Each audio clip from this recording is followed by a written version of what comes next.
Retro Hangover, supported via Patreon by listeners like you. We would especially like to thank patrons Lyle and McKarns, Ashton, Ruby, Randall, Quiggle, Tony G, Studstill Smash, the Milkman, Katie Quigg, Paul, Romalho, Raging Demon, JC, Meagan, Caruso, MaskedKeaton, Andrew Liguori, Ozzy Garcia, the Retro Vixen, Adam from The Good, the Bad, the Backlog, Thunderdome Gaming Society, Lucas Lobo, Jenny E, Rick Firestone, Keith Gasper, Dave Jackson, Eric Gess, Kayla Jackson, Nomad from the Retro Wildlands Podcast, and Ashevent. Your continued engagement and generous donations are deeply appreciated.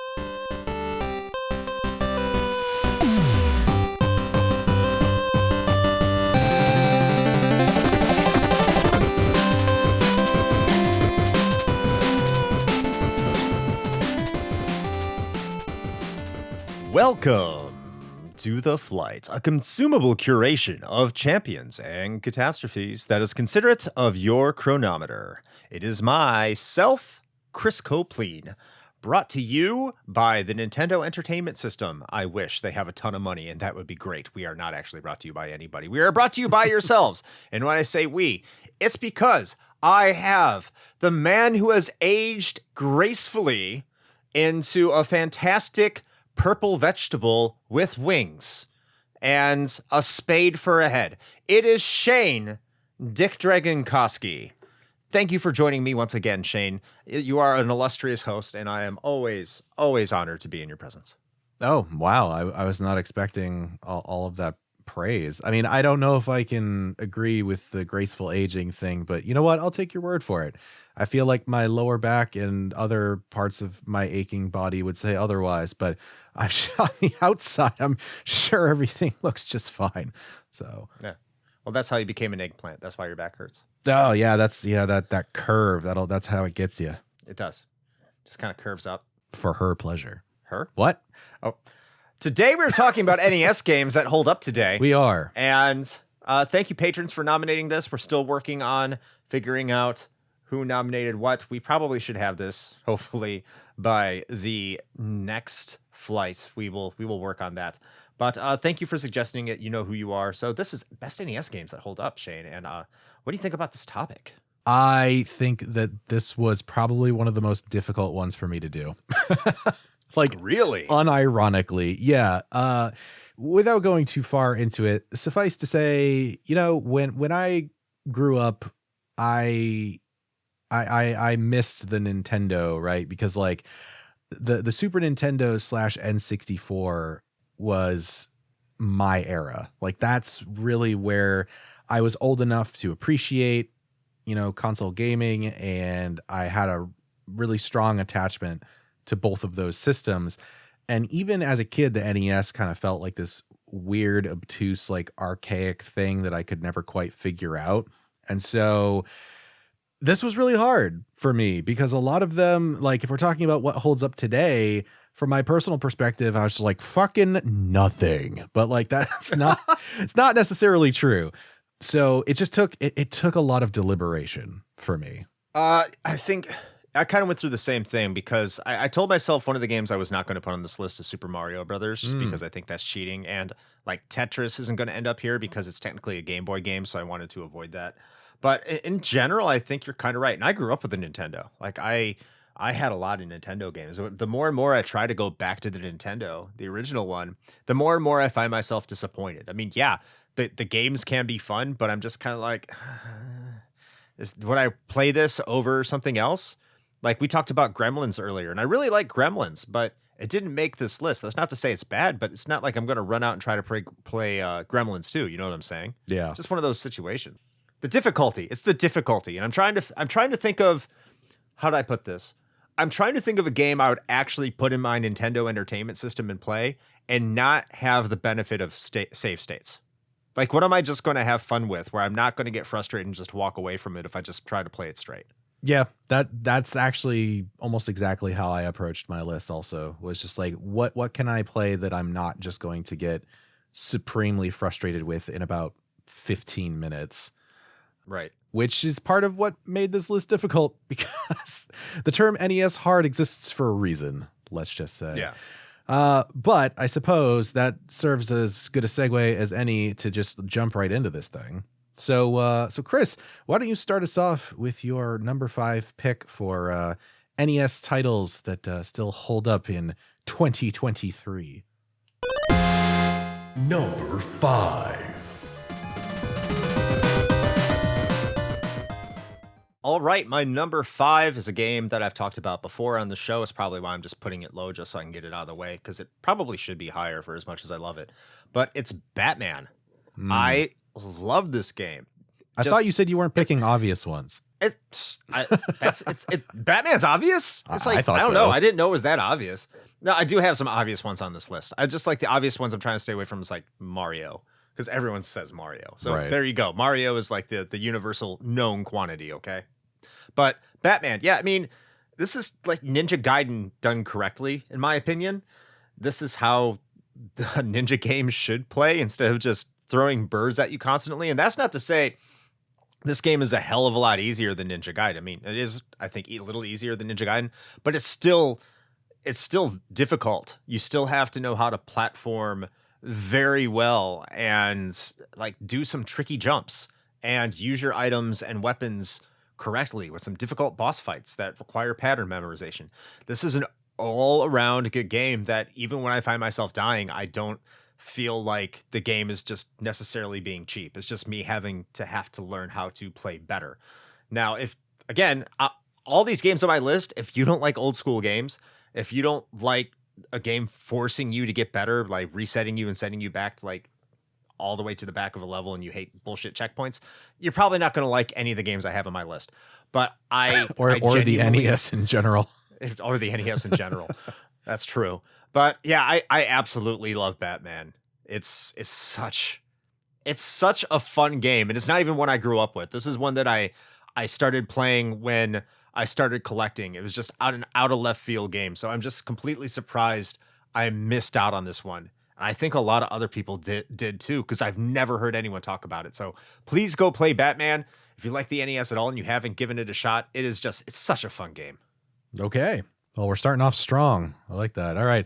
So my number 5 is one that, I mean, maybe it's more well known than I think, because I honestly hadn't heard of it until pretty recently, and then realized it's actually kind of awesome. And that is Gunsmoke.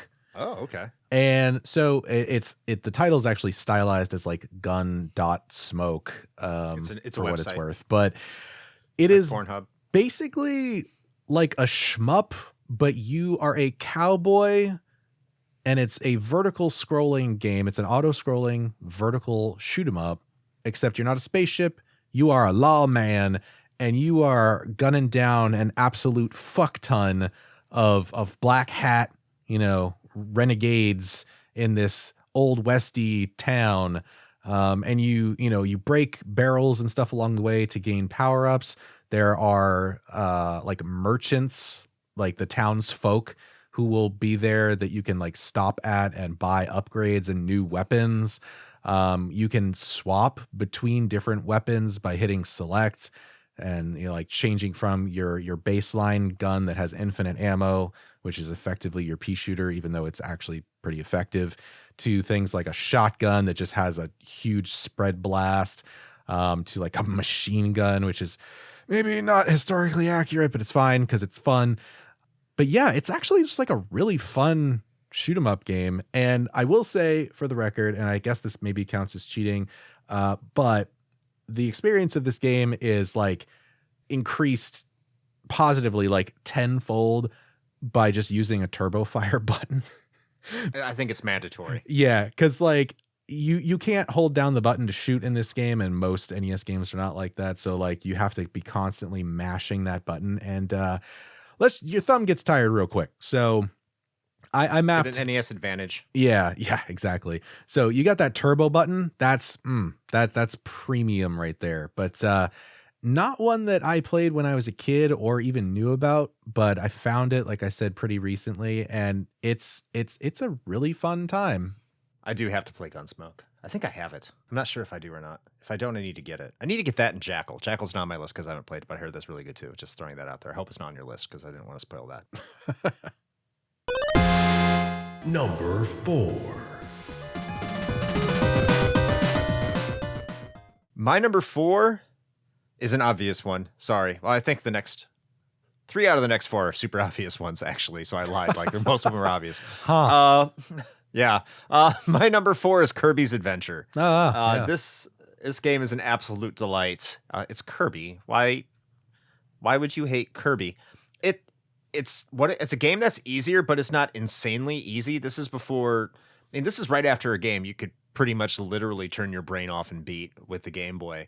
And this game adds a little bit more difficulty, but it also adds the ability to siphon the abilities from your enemies by sucking them in and then absorbing them like the eldritch horror that you are.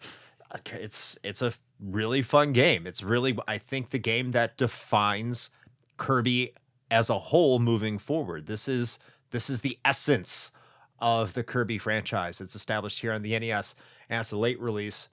I wish it had come out like a year or two before. It probably would have been a bigger game. It's not like it really hurt Kirby in the long run, though, because I think it's a extremely successful franchise. But this is just a game I think that everyone, again, like all these games, of course, that everyone should look at and play. It's very accessible in today's market. You could pretty much play it on everything.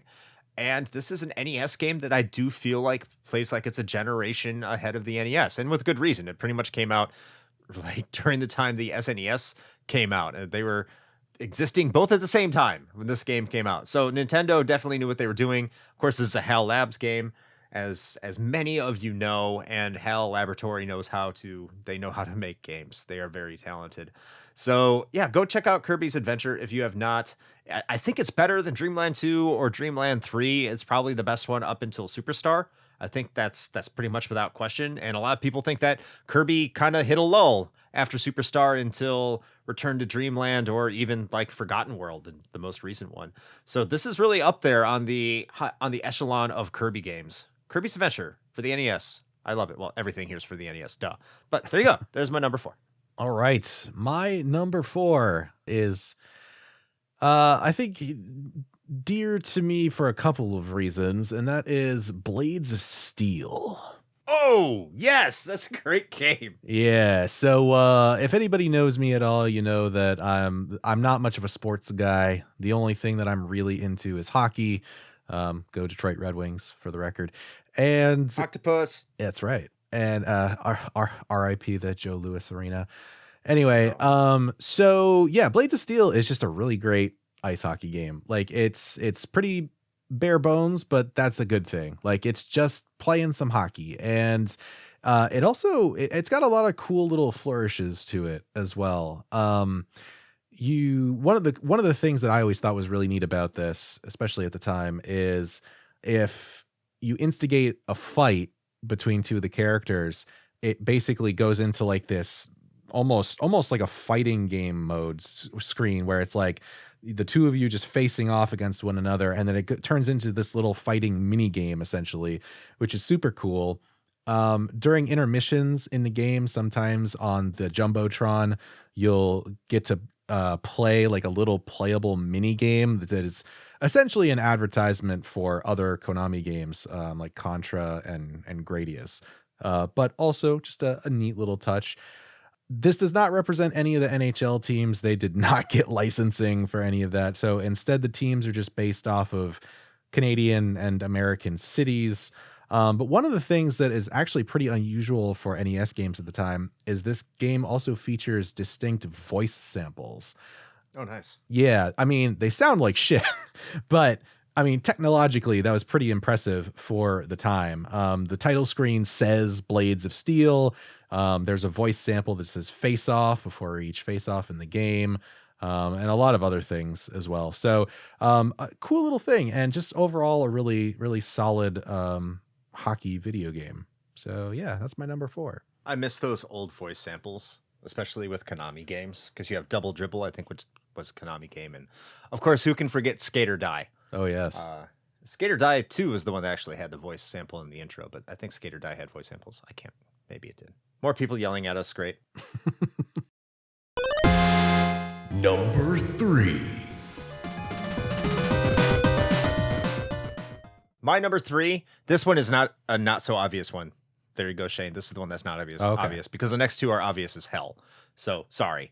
But Journey to Silius. Oh, yeah. Another Sunsoft game. Second one. It's essentially if you take Mega Man, the mechanics of Mega Man, not the level design because it's linear, and you set it in the storyline of Terminator, that's a Journey to Silius. In fact, it's heavily rumored and assumed that this game started out its development life as an official Terminator game. And somewhere along the line, Sunsoft lost the license and they had to change some plot details because, yeah, it's in the future. It's a post-apocalyptic future and you're fighting robots. And one of the bosses is it's a no shit Terminator. So yeah, this is it. If it was never supposed to be a Terminator game, then plagiarism is the highest form of flattery, and that is what's happening in Journey to Silius. But other than that, it's a fantastic game. In fact, even with that, it's a fantastic game because who doesn't love Terminator? The music is great. The controls are tight. You have selectable weapons. Challenging, very challenging, especially like after the third level or so. It requires precise platforming, but overall, just the music itself, the soundtrack is just so it fucking slams, and it kept me playing the game. It really gets me in the mood to continue to play Journey to Silius. This is another game I still haven't beaten, but it's every single time I play it on, I just get a little bit of joy in my heart as I kill robots that are totally not inspired by James Cameron. And it is James Cameron who did the Terminator. Whatever. I'm really going to get killed if I'm wrong on that one.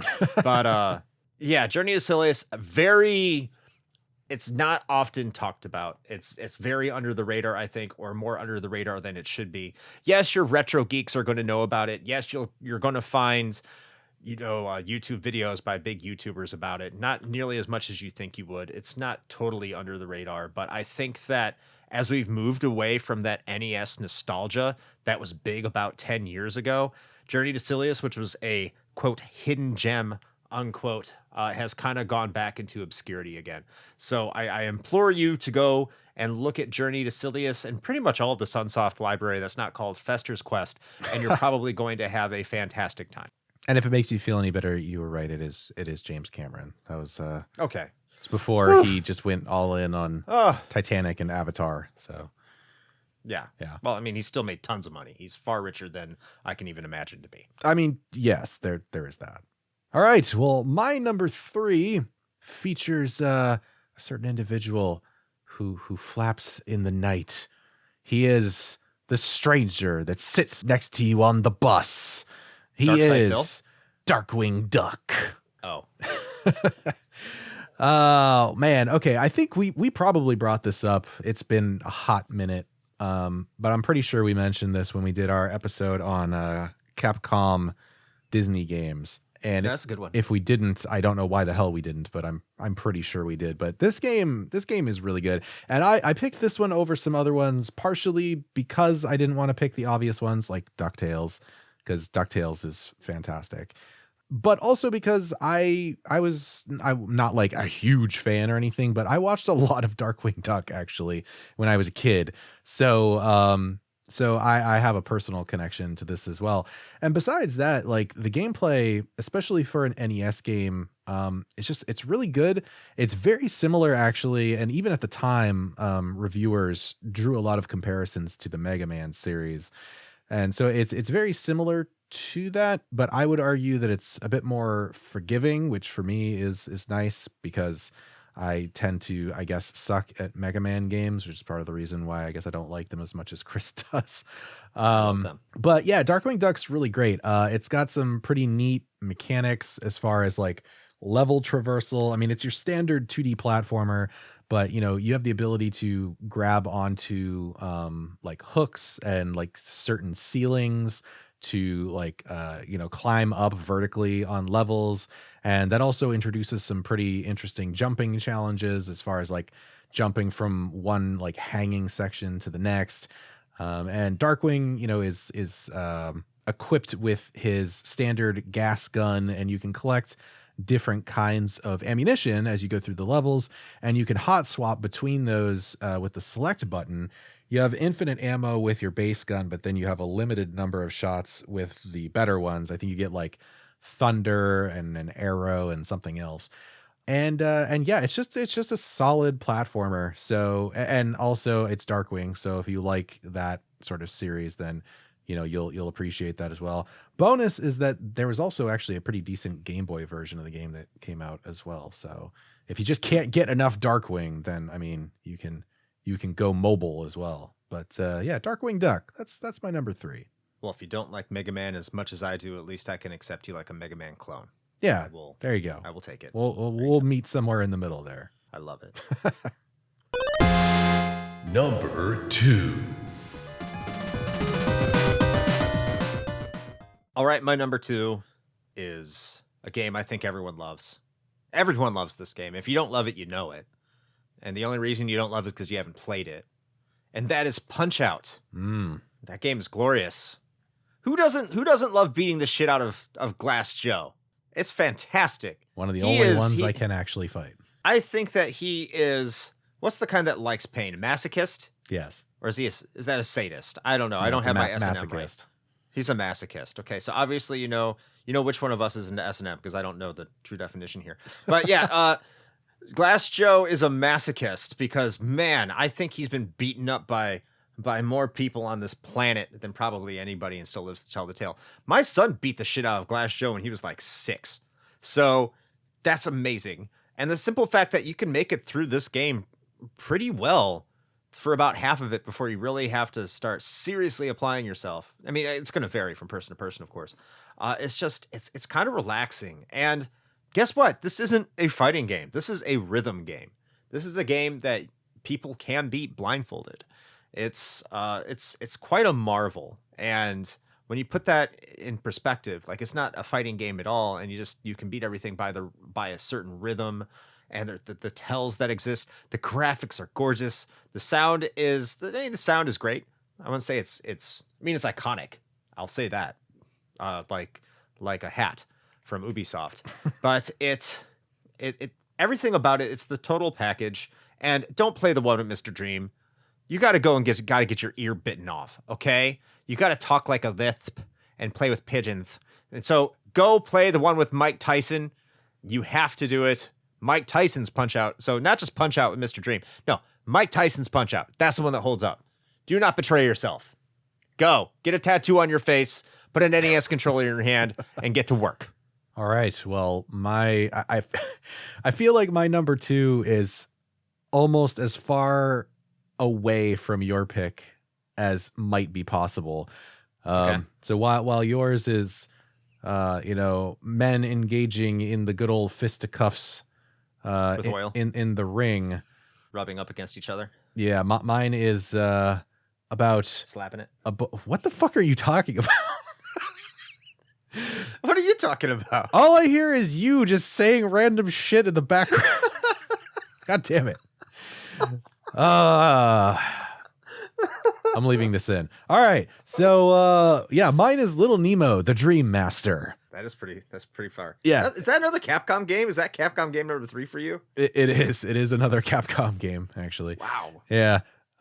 So Little Nemo, I actually didn't know this at the time, but in looking into it, I realized that this character goes way back, like way back. So the game itself is based on a Japanese animated film, Little Nemo Adventures in Slumberland, which itself was based on a comic strip that started in 1905 called Little Nemo in Slumberland by Winsor McKay.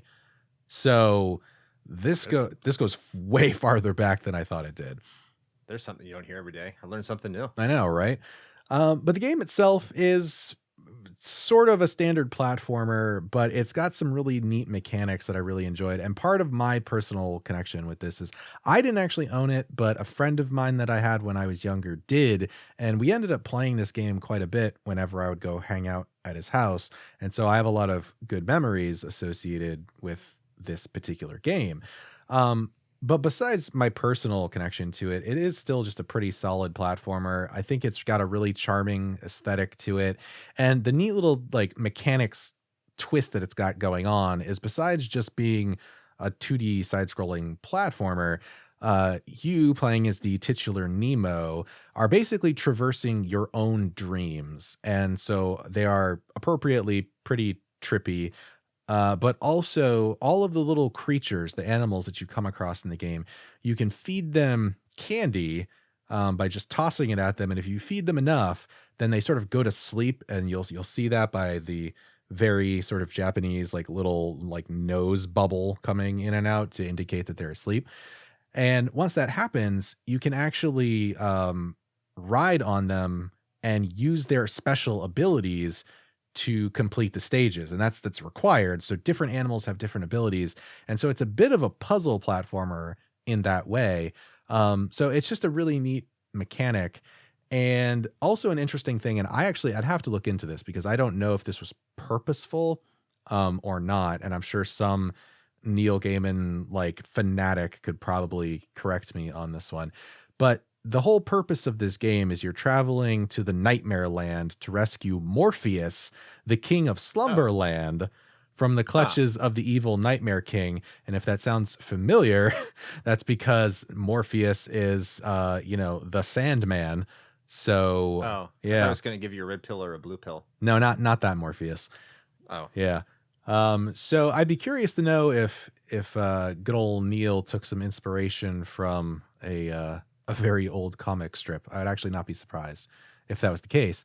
But at any rate, yeah, Little Nemo is just a great little platformer. And, it's still got its pretty decent level of difficulty given that it is, in fact, a Nintendo title. But because it is a Capcom game and because it is somewhat geared more towards kids, I think it is a little bit more forgiving in that department. So that's also part of the reason that it made it on my list, because I don't ever recall this game making me want to throw my controller. And a lot of Nintendo games tend to do that. So Number 1. Since we're with Capcom, and I'm moving to my number 1, I apologize to everybody right now for starting off by saying I'm not going to pick obvious picks and then picking a lot of obvious picks, because this has to be the most obvious pick. And Shane already kind of alluded to this earlier. So why am I apologizing? This is my list. Yeah. Get fucked. It's Mega Man 2. Oh, I thought you were going to say DuckTales. No. I mean, that's a good game. I haven't played it for the NES, though. I've played it for the Game Boy. But Mega Man 2 is the best Mega Man game, not called Mega Man X, in my opinion.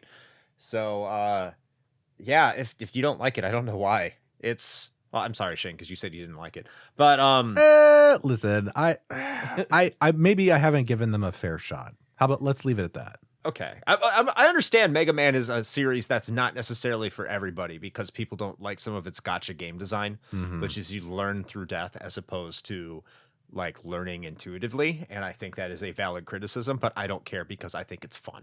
That doesn't bother me unless I'm playing Dark Souls, which I haven't played yet. And now I'm going to have to eat those words. Shane is going to hold that over me when we get to it. I'm seeing it right now, but I'm not going to talk about Dark Souls. That's later. Mega Man 2 has probably the best difficulty balance out of any, and this is what makes it the best Mega Man, I think, other than Mega Man X. So when I say best Mega Man, just already put Mega Man X up there because that's the actual best Mega Man. It has the best difficulty balance. It's not that hard. There are ways to cheese the game that doesn't really make you feel like it's cheesing it, like using the metal blade, which is extremely cheap. But the fact that you had to figure that out back in the day and know that was the case, and it's not that hard because you can fling it every direction. What kid doesn't like flinging like metal blades above you and diagonally and stuff when your pea shooter only shoots one direction? I like a lot of these games on this list. Great music. The graphics are absolutely solid. The control is spot on. The difficulty is perfect. The design itself is what made Mega Man a franchise.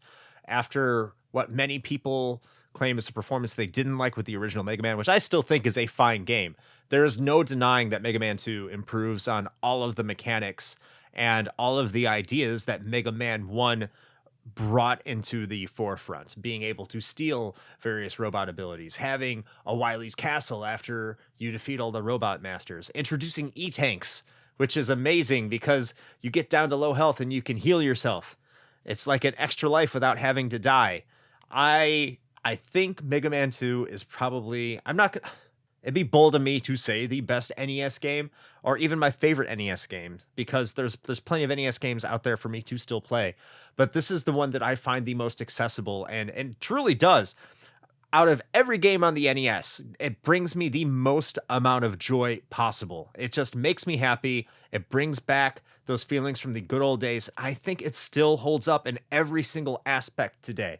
And I'm confident in saying that because I think people who play it today for the first time still get that feeling of being able to have tight controls and great precision that really was synonymous with the best of the best NES games. That hasn't changed. Oh yeah, and you can move in various directions when you jump, unlike Castlevania games. And I do love the Castlevania games for what it's worth, but much easier to control. So yeah, Mega Man 2. Fuck yeah.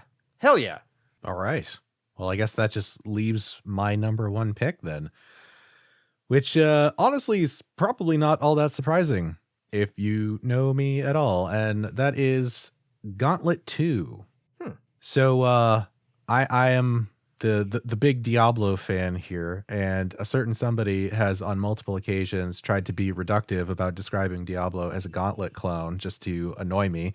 And so so obviously I would pick a Gauntlet game. The reason, and you might be asking, but Shane, why didn't you just pick the original Gauntlet? And I would tell you that's because Gauntlet 2 is basically just a better version of Gauntlet 1.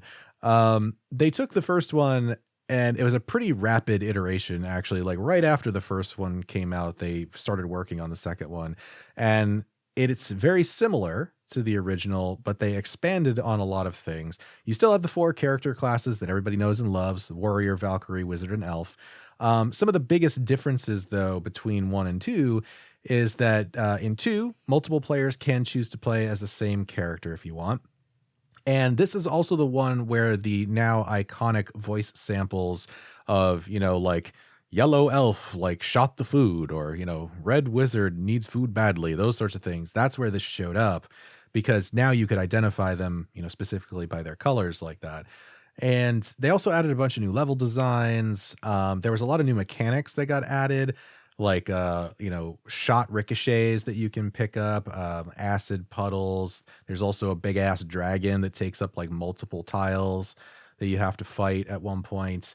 There's also level elements that got added in this version, like walls being invisible, or magic walls that change into monsters or items when you hit them, and just a whole bunch of other really cool stuff that basically makes it like, Gauntlet the definitive edition, if you will. And so the interesting thing about this too, just the history of it, just as a sort of a fun fact, but like right after the release of Gauntlet 1, Atari actually held a contest where they would have players submit their own like level designs and game ideas and suggestions for a potential sequel. And so eventually they announced the winners of this contest in April of 1986 in a Atari Games newsletter, back when that was still a thing. And the developers actually implemented some of those fan submissions into Gauntlet 2, which is pretty cool. And they also held a second contest after that where they tasked players with finding like some of the secret rooms that were in the game.